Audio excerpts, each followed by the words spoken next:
आज का हमारा विषय है कारक। कारक को इंग्लिश में आप केस कहते हैं। कारक के बिना वाक्य का अर्थ हमें शायद समझ में ना आए, या संज्ञा और सर्वनाम का क्रिया के साथ संबंध क्या है यही हम नहीं जान पाएंगे। कारक की परिभाषा है वाक्य में संज्ञा अथवा सर्वनाम का क्रिया के साथ संबंध बताने वाले चिन्हों को कारक कहते हैं।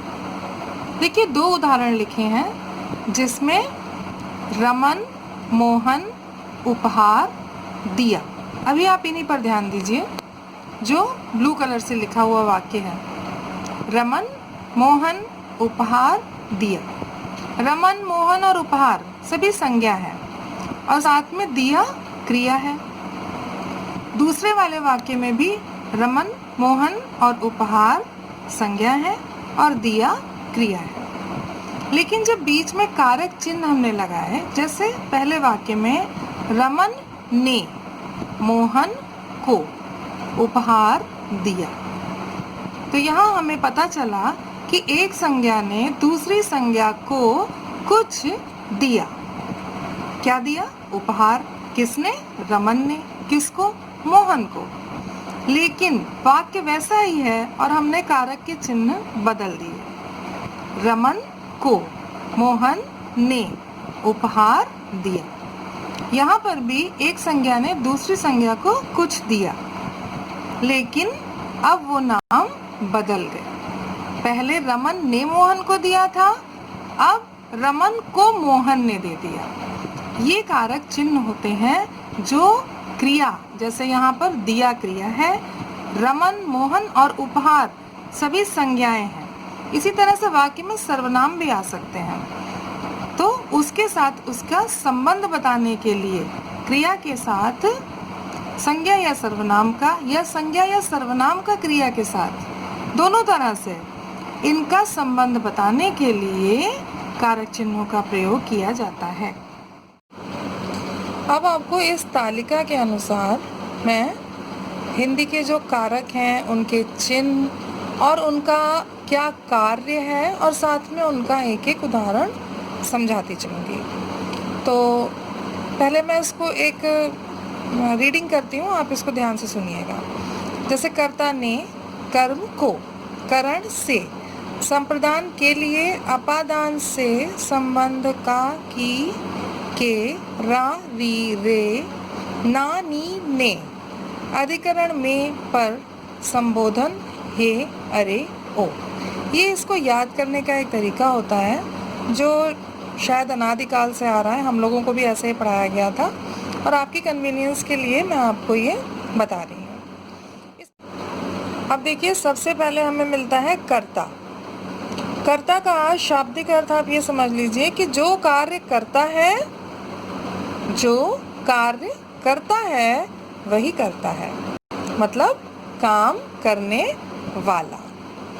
तो कर्ता ने, और उसका कार्य विशेष क्या है? काम करने वाला। उदाहरण पर आप देखिए, रमा ने पत्र लिखा, मतलब यहाँ पर रमा करता है। हमें समझ में आ गया, रमा ने पत्र लिखा है, इसलिए ये कर्ता कारक है और इसका चिन्ह ने है। दूसरा आता है कर्म कारक। कर्म क्या होता है? कर्म वही होता है जो क्रिया हो रही हो, जिसका फल हमें दिखाई दे, जिसका क्रिया पर प्रभाव पड़े। कर्म को, उसका कार्य विशेष जिस पर क्रिया का प्रभाव पड़े। ऐसे ही उदाहरण, कृष्ण ने कंस को मारा। अब यहाँ पे देखिए, कर्ता कृष्ण ने है, लेकिन हमने हाईलाइट किसको किया है? कंस को, क्योंकि प्रभाव किसके ऊपर पड़ रहा है? कंस के ऊपर। जो मरने की क्रिया है वो किसकी हुई? कंस की। तो यहाँ पर हो गया कर्म को। फिर आता है करण कारक। करण को आप समझ लीजिए कि करण से, इसका चिन्ह है से, के द्वारा या जिसके द्वारा क्रिया पूरी हो। जिसके द्वारा क्रिया पूरी हो मतलब जिसकी हेल्प से, जिसकी मदद से, जिस साधन के द्वारा आप उस क्रिया को कर रहे हैं। कोई ना कोई तो क्रिया को पूरा करने के लिए साधन मिलेगा ही, जिससे कि वो क्रिया पूरी होगी। तो जैसे रमा ने पत्र लिखा था, पहला वाक्य था रमा ने पत्र लिखा। अब रमा ने पत्र लिखा किससे? रमा ने कलम से पत्र लिखा। यहाँ देखिए, रमा ने कलम से पत्र लिखा। अब यहाँ पे यहाँ रमा ने को हमने हाईलाइट किया था, यहाँ कलम से को हाईलाइट कर रहे हैं, क्योंकि से करण कारक का चिन्ह है, जिसके द्वारा हमारी क्रिया पूरी हो रही है। रमा ने कलम से पत्र लिखा। अब जानते हैं संप्रदान कारक। संप्रदान कारक, इसका चिन्ह है को या के लिए, और इसका जो कार्य विशेष है वो जिसके लिए काम हो। जैसे उदाहरण में देखिए, पूजा के लिए पुष्प लाइए।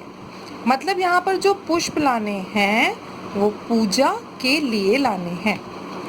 जैसे इसके और भी उदाहरण है, माता ने पुत्र को खाना दिया, क्योंकि उदाहरण में आप देख रहे हैं, चिन्ह में आप देख रहे हैं को भी लिखा है। तो माता ने पुत्र को खाना दिया, यहाँ पर भी के लिए छिपा हुआ है, क्योंकि माता ने पुत्र को खाने के लिए भोजन दिया।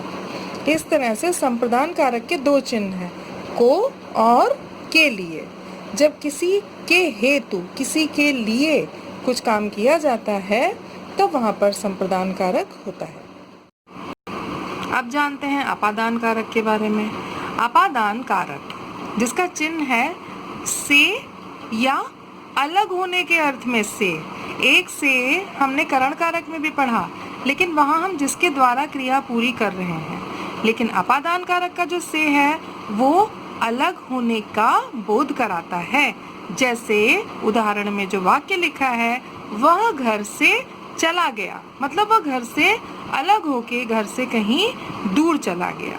पेड़ से पत्ता गिरा, जो पत्ता पेड़ से गिर गया वो उससे अलग होके गिरा है। इस तरह से अपादान कारक जिसका चिन्ह है से, जिसका अर्थ है जिससे अलग होने का बोध हो। उदाहरण है, वह घर से चला गया। संबंध कारक। संबंध कारक में पदों का आपस में पदों से संबंध पता चलता है। जैसे मैंने यहाँ पे का, के, रा, री लिखे हैं। इसी प्रकार से का, के, की, जैसे उसका कलम, उसके बाल, उसकी पुस्तक। रा, री, रे, जैसे मेरा घर, मेरी गाड़ी, मेरे पिताजी। उसी तरह से ना, नी, ने, जैसे उस ने।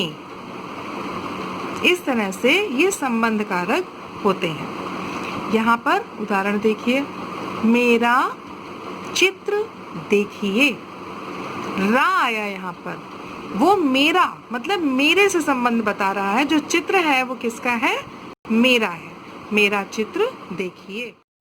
अब जानते हैं अधिकरण कारक के बारे में। अधिकरण कारक का चिन्ह है में या पर। इसका कार्य विशेष है स्थान जहाँ क्रिया हो। इसमें हम वाक्य में ये जानते हैं कि जो क्रिया हो रही है वो कहाँ हो रही है। उदाहरण के लिए जो वाक्य है, जैसे मेज पर पुस्तक रखी है। पुस्तक रखी है, कहाँ रखी है? मेज पर। यहाँ हमने पर जब जाना, पर को जब पढ़ा तो जान गए कि यहाँ अधिकरण कारक है। आखिरी और आठवां कारक संबोधन कारक, जिसका चिन्ह है हे, अरे, ओ, और उसका कार्य विशेष है बुलाया जाना। उदाहरण के लिए, अरे मोहन तुम कहाँ थे, या अरे मोहन तुम आ गए, अरे सोहन तुम इतनी देर क्यों लगा रहे हो। इस प्रकार से जब वाक्य में संबोधन वाले चिन्ह के साथ नाम आता है तब उसे संबोधन कारक कहते हैं।